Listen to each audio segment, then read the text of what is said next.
I've been watching social media, and a lot of people are talking about postpartum depression, and they don't know what the hell they're talking about, right? It's sort of like that, my favorite movie called Blow. There was an airplane pilot. He was going to be flying illegal substances over to Miami, right? And for some reason, he started talking.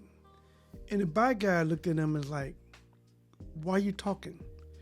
And it sounds rude, but the bad guy was right, because the pilot started doing commentary on something that he don't know about. He don't know about the frameworks, the Carlos Escobar film, the systems, how exactly they're going to do it. So, yeah, he shouldn't have been talking. Same with postpartum depression. Some people are talking about it, but they have no clue about it. They have no clue about it. They work in the LD and they talking about postpartum depression. I wrote an article on it like 2 years ago, posted on my LinkedIn like a year ago. I talked to these women with postpartum depression. I experienced them. I work with them. I've seen them. So social media, they just coming out and just trying to get some clout, but they don't know what the hell they're talking about. In fact, they should stay in their lane. If you're feeling helpless and hopelessness, you're feeling suicidal, you want to hurt yourself or you want to hurt your baby, or you're feeling detached for your newborn baby. You have a newborn baby, you're supposed to be happy, but you don't want to be around this baby. You feel like you're going to hurt this baby. Your hormones are out of whack. You don't know what's going on. Got a history of depression, history of anxiety, history of mood disorder. You got a history of postpartum depression. You don't know what the hell going on. You don't know how to get help. When I'm saying here, call 911. I'm a real psych nurse. I'm not a fake psych nurse. Call 911. If you can't call 911, if you're the husband, call 911 for your wife. Are you the family? Call 911 for your family member. Are you the mother? Call 911 for your daughter. Because she do need help.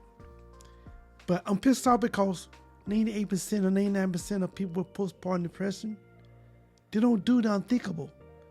They do not. But when society get a hold to it, social media get a hold to it, they don't put a label on it. Oh, this woman did this on this unthinkable, so they're going to blame it on postpartum depression.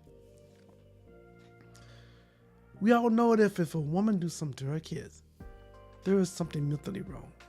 We all can agree on that. But what I'm saying is, there's nobody coming to save us. So we got to get professional views and professional help for the disorders that people need to know about. And then another side note I'm getting pissed off about. People keep blaming the hospital for situations that they have control over. You can't say I'm overworked and you work a night shift.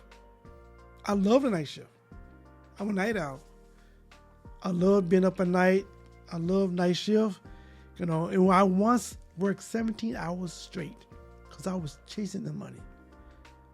But I let the manager know I'm not going to be in charge of nothing. I'm going to take all the silly jobs, all the easy jobs. And if I get tired, I'm going to call in sick because I'm doing them a favor. I'm not going to blame them for me chasing money. So as a healthcare worker, you have no right to claim you're tired and you leave your kids in the car and the kid get unalive. That's on you. We gotta stop blaming other people for our problems. There was a cop in Dallas, Texas, my hometown. They said she worked a long shift. She went to the wrong apartment and she deleted an innocent young man. That's on her. She went to jail. So we can't start blaming long shifts for our actions.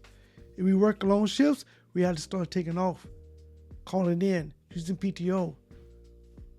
Make sure it's safe. I just work 12 hours. Can't work 4 hours extra. I gotta take my kid to this apartment. I can't miss this. Only day I can do it. But I had to work the next day. I said, no, I cannot. It's not safe for me. I'm gonna lose 4 hours of my sleep, which meaning that I'll be tired. Patient safety would be at risk. So I said no.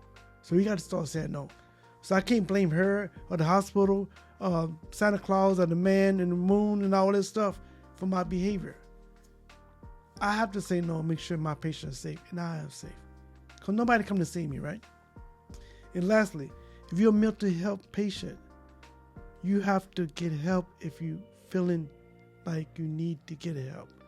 It doesn't matter if you have bipolar, schizophrenia, mood disorders, anxiety disorders, panic attack. Nothing on this earth constitutes you to do the unthinkable. Because even though you might be psychotic at the time, like Joe Brown, not Joe Brown, like Joe Matchless says, you're going to jail today. You're going to go to jail. We have to take care of ourselves. We got to take care of our families. We got to take care of the society. We can't blame big corporations because big corporations don't give a hell about us. I go to work because I have a skill. I use my skill to make money, and that's about it. But the corporation not going to make me take my life. They're not going to make me do something unthinkable. I'm getting sleep. I'm getting my rest. I'm calling in sick. I'm changing jobs. That's about it, cause I just hate people talking about stuff they have no clue what they're talking about. It's like just like me talking about LND. I don't know nothing about LND. Yes, I went to school for it. I can commentate on it, but I don't work LND every day. So people should stay in their lanes. Okay, that's about it. Stay in your freaking lane.